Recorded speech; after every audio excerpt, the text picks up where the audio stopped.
뉴스를 보면 사기와 관련된 사건, 사고가 끊임이 없을 정도로 사기는 성행하고 있습니다. 그런데 이 사기죄, 생각보다 성립하기 어려운 범죄라는 사실 알고 계셨나요? 내가 사기에 당하지 않기 위해, 그리고 설령 사기에 당했다고 하더라도 재빨리 이를 알아차리고 적절한 조치를 취하기 위해서는 이 사기죄가 무엇인지 정확히 알고 계셔야 됩니다. 훈이루TV 시작합니다.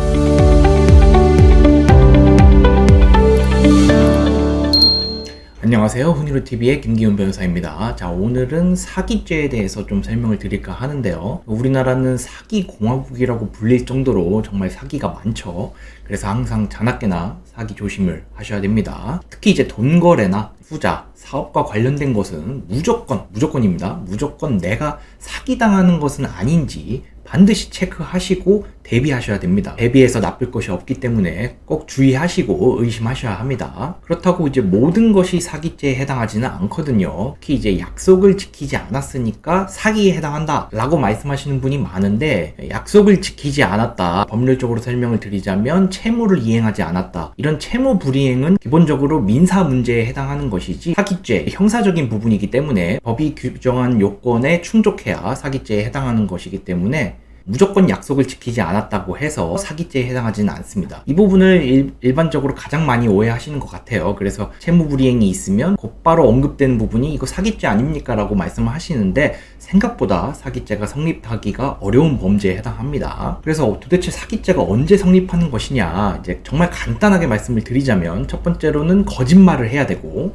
두 번째로는 그 거짓말에 내가 속아야 하고, 세 번째로는 그 거짓말에 속아서 내가 돈을 주든지 어떤 액션을 취해야 합니다. 그래서 이런 요건들이 모두 성립해야 사기죄가 성립할 수 있는 것입니다. 그래서 하나하나 구체적으로 좀 알아보면, 첫 번째, 거짓말을 하고, 이것을 이제 기망행위라고 하는데, 이 거짓말은 결국 사실과 다른 말을 했다는 것이죠. 그래서 이 부분을 의도적으로 했는지 꼭 체크를 하십시오. 그래서 거짓말을 한다는 것은 결국 무엇인가 속이려 하거나 감추기 위해서 거짓말을 하는 경우가 많죠. 그래서 어떤 부분에서 거짓말을 했는지 이 부분을 체크하고 이와 관련된 증거를 수집하셔야 하는 것입니다. 그래서 아까 말씀드린 것처럼 단순히 약속을 지키지 않은, 그러니까 즉 채무를 이행하지 않은 것만으로는 이 거짓말을 했다라고 바로 연결되지는 않습니다. 그래서 대표적인 부분을 예로 들자면, 그러니까 우리가 돈을 빌려줄 때, 그러니까 처음부터 돈을 갚을 능력도 의사도 없었는데 마치 갚을 것처럼 말해서 돈을 빌렸다면 이 부분은 사기에 해당할 수 있습니다. 왜냐하면 돈을 갚을 능력이나 의사 부분에 있어서 거짓말을 한 거죠. 내가 갚을 생각이 없었는데 갚겠다, 나는 갚을 능력도 있다 라고 하면서 거짓말을 한 부분이 있기 때문에 사기죄에 해당할 수 있는 것이죠. 그런데 처음에는 돈 갚을 의사도 있었고 변제 계획도 분명히 있었어요. 그런데 운이 없어서 결국 사업이 망했고, 그래서 돈을 빌린 것에 대해서 갚지 못했을 경우에는 사기죄에 해당하지 않습니다. 왜냐하면 이렇게 돈을 받은 과정에서 거짓말이 없었기 때문이죠. 단지 운이 없어서 돈을 갚지 못한 부분이기 때문에 사기죄에 해당하지는 않습니다. 그리고 이제 또 대표적인 부분이 투자에 관련된 부분인데, 그러니까 처음부터 사업에 투자할 의사가 전혀 없었는데 마치 어떤 사업에 투자할 것처럼 말하면서 돈을 빌리거나 돈을 받았다면 사기에 해당할 수 있습니다. 왜냐하면 거짓말을 한 부분이 있기 때문이죠. 사업에 투자할 것처럼 말해놓고 사실 투자할 의사도 능력도 없었다면 거짓말을 한 부분이 명백히 존재하기 때문이죠. 그런데 처음에는 분명히 그 사업에 투자할 의사와 계획도 있었는데 돈을 받고 나서 진행을 해보니까 사업이란 게 쉽지 않다 보니까 여러 가지 계획이 틀어져서 사업 진행이 실제로 어려워졌다면 그 돈 받은 행위에 대해서 사기죄로 처벌하기는 어렵습니다. 왜냐하면 거짓말 한 부분이 없기 때문이죠. 그래서 사기죄는 가장 중요한 이 기망행위, 즉 거짓말이 있어야 됩니다. 그래서 거짓말 한 부분이 있는지 사기죄를 검토하실 때 제일 우선적으로 확인해 보시기 바랍니다. 그리고 두 번째로는 그 거짓말에 내가 속아야 됩니다. 이것을 착오라고 하는데, 그 사람의 말을 내가 그대로 믿어야 이 범죄가 성립할 수 있는 것이고, 내가 그 거짓말을 듣긴 했지만 믿지 않았거나 적어도 의심할 수 있었다면,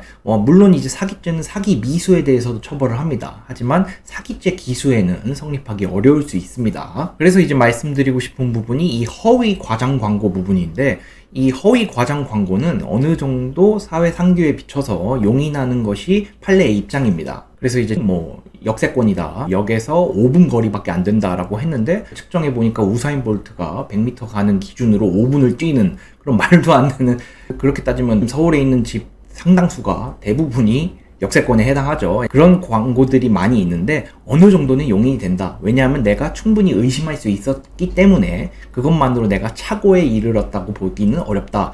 어느 정도는 용인이 된다. 그리고 세 번째로는 돈을 주거나 어떤 액션을 취해야 합니다. 이것을 처분행위라고 하는데, 그래서 내가 무엇인가 해서 돈이나 재산상의 이익을 상대방에게 주어야 성립할 수 있는 범죄입니다. 그래서 거짓말도 했고 내가 속긴 했어도 내가 정작 아무것도 하지 않았거나 나아가서 내가 하지 않아서 상대가 이득 본 것이 전혀 없다면 사기죄로 처벌받기는 어렵습니다. 그래서 내가 돈을 주거나 어떤 액션을 취했을 때 이 과정에서 했던 말과 행동이 가장 중요합니다. 이제 이 부분이 다소 이해하기 어려워하시는 부분인데, 사건의 전체 스토리를 보면 A, B, C, D, E 단계까지 쭉 나아가게 되거든요. 그런데 내가 돈을 주거나 액션을 취하는 경우는 초반입니다. 그래서 A 단계, B 단계인데, 그런 처분 행위를 하게 된 경위, 즉 그 과정에서 있었던 말과 행동이 중요한 것이지, 그 이후에 그러니까 C, D, E 단계에서 들었던 말들은 결국 정황 증거지 직접적인 인과관계가 있다고 보기 어렵습니다. 결국 사기죄 고소를 위해서 내가 모든 스토리를 다 수사관한테 설명을 하더라도 수사관이 관심 있는 부분은 내가 돈을 주거나 액션을 취했을 때, 그러니까 그 당시에 들었던 말과 행동, 그리고 그 사람의 상황, 가장 중요합니다. 그래서 아까 말씀드린 것처럼 A, B 단계에 어떤 일들이 있었고 어떤 말들을 들었는지 여기에 힘을 쓰셔야지, 내가 돈을 주거나 액션을 취한 이후에 있었던 C, D, E에 있었던 말과 행동 상황에는 너무 많은 힘을 쓰실 필요가 없습니다. 물론 이제 C, D, E에서 또 다른 사기죄가 별개로 성립할 수는 있겠지만 보통은 이제 돈을 주거나 액션을 취한 이후에 다른 처분 행위를 하는 경우는 많이 없거든요. 그래서 꼭 내가 어떤 행동을 하게 된 경위와 관련된 그 증거들을 수집하고 이 부분을 강조해서 말씀하셔야 됩니다.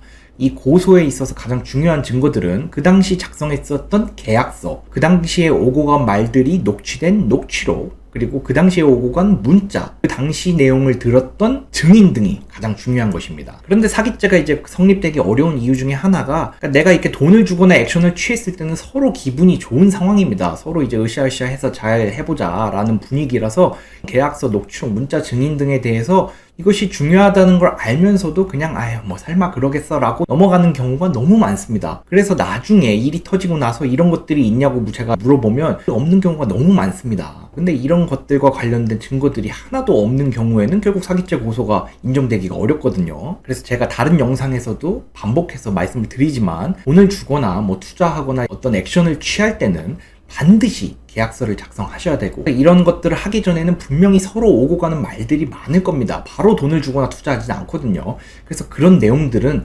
되도록 문자나 이메일 등을 통해서 소통을 하십시오. 그러면 나중에 문제가 생기더라도 이메일은 내가 삭제하지 않는 이상 남아있거든요. 문자도 마찬가지고요. 그래서 이렇게 흔적이 남는 것들을 통해 소통한 경우에는 우연히 증거가 확보되기도 합니다. 그런데 다 구두로 하거나 전화했는데 녹취하지도 않았다면 증거를 확보하기가 어렵습니다. 왜냐하면 가해자는 나중에 처음에는 나는 좋은 의도로 시작했다, 처음에는 나는 갚을 의도가 분명히 있었다, 이렇게 다 부인하거든요. 그래서 반드시 조심하시면서 이런 증거들을 꼭 확보해 두십시오.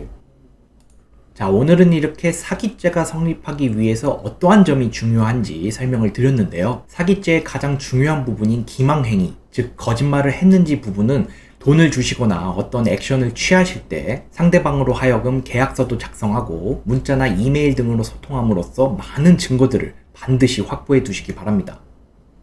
오늘도 영상 시청해 주셔서 감사드리고 다음 영상으로 찾아뵙도록 하겠습니다. 감사합니다.